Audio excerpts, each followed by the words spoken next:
कांग्रेस को लगा है। हाईकोर्ट ने इनकम टैक्स डिपार्टमेंट से टैक्स रीअसेसमेंट कार्रवाई के खिलाफ कांग्रेस की याचिका को टर्न डाउन कर दिया है, खारिज कर दिया है। कांग्रेस ने कोर्ट में साल 2014-15, 2015-16, 17 पुनर्मूल्यांकन की कार्रवाई के खिलाफ याचिका दायर की। और वहीं गैंगस्टर्स के खिलाफ अभियान में भारत को एक बड़ी कामयाबी मिली है। कुख्यात गैंगस्टर प्रसाद पुजारी को भारत लाया जा रहा है। मुंबई पुलिस उसे चाइना से वापस इंडिया लेकर आ रही है।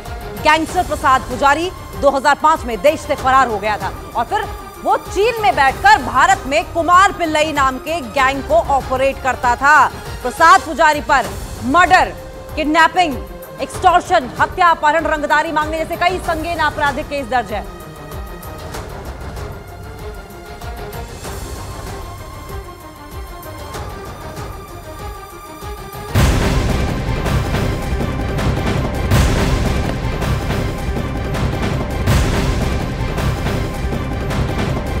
कोर्ट के ऑर्डर के मुताबिक 28 मार्च दोपहर 2 बजे तक अरविंद केजरीवाल को ईडी कोर्ट में पेश करेगी। तब ईडी बताएगी कि अब तक की जांच में क्या प्रगति हुई है और आगे क्या करना है।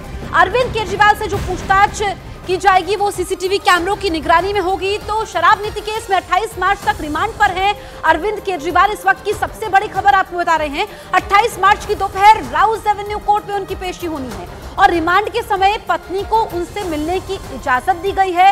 रोज आधे घंटे केजरीवाल वकीलों से भी मुलाकात कर पाएंगे और यह भी कहा गया है कि उनको उनकी दवाइयां समय पर मुहैया करवाई जाए और अगर उनकी सेहत ज्यादा खराब होती है तो उनको घर से खाना भी दिया जा सकता है। तो इससे पहले शराब नीति केस में गिरफ्तार अरविंद केजरीवाल को शुक्रवार को दिल्ली की राउज एवेन्यू कोर्ट ने 6 दिन की ईडी की रिमांड पर भेज दिया। अब 28 मार्च को दोपहर 2 बजे उन्हें दोबारा राउज एवेन्यू कोर्ट में पेश किया जाएगा। ईडी रिमांड के समय अरविंद केजरीवाल को हर रोज आधे घंटे तक अपनी पत्नी सुनीता केजरीवाल और निजी सचिव विभव कुमार से मिलने की इजाजत दी है। केजरीवाल रोज शाम को 6 से 7 बजे के बीच आधे घंटे के लिए अपने वकीलों से भी मुलाकात कर पाएंगे।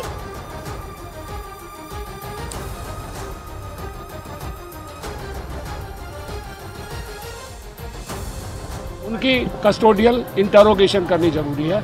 10 दिन की मांग रहे थे पर जज साहिबा ने सारी चीज़ कंसीडर करके 6 दिन का रिमांड दिया है और अब वो 28 तारीख को यहाँ पेश होंगे दोबारा 2 बजे। सर क्या कुछ और ग्राउंड रखा गया और क्या कुछ देखिए, उनकी तरफ से कहा गया कि जो पैसा गोवा में इस्तेमाल हुआ है वो इल गॉटन मनी थी और उनके पास कुछ ऐसे गवाहों के जो उन्होंने कहा बयान हैं जिससे पता चलता है कि उनको कैश की डिलीवरी हुई है। तो ये हम आपको तस्वीरें भी दिखा रहे थे और अरविंद केजरीवाल को अब ईडी की कस्टडी में रहना होगा। 6 दिन की रिमांड ईडी को मिली है और इस बीच वो अपनी पत्नी से आधे घंटे मुलाकात कर पाएंगे, वकीलों से भी वो मुलाकात कर पाएंगे।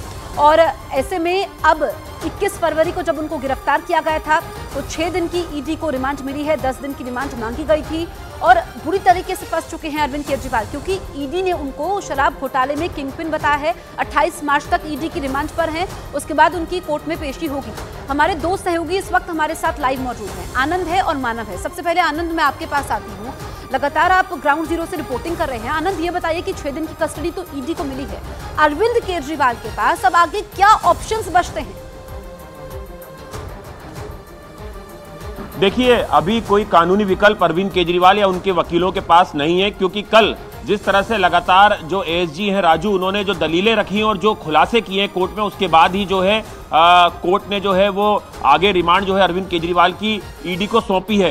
इस रिमांड के दौरान अरविंद केजरीवाल से जो बाकी आरोपी हैं उनका आमना सामना कराया जाएगा और बहुत हद तक संभावना है कि के कविता से सबसे पहले उनका आमना सामना कराया जाए। और कल कोर्ट में जसप्रीत सबसे बड़ी बात जो है वो ईडी की तरफ से कही गई कि आम आदमी पार्टी एक कंपनी है और इस कंपनी में से जुड़े तमाम लोग इस अपराध में शामिल हैं और उनके खिलाफ कड़ी कार्रवाई करना चाहिए। अरविंद केजरीवाल को किंगपिन, पूरा मास्टरमाइंड जो है शराब घोटाले का बताया गया है और पहले भी ईडी की जो तमाम चार्जशीट है या सप्लीमेंट्री चार्जशीट है उसमें भी इस बात का जिक्र किया गया था कि किस तरह से जो नई शराब नीति बनी है उसमें जो प्रॉफिट ऑफ मार्जिन है उसे कैसे बढ़ाया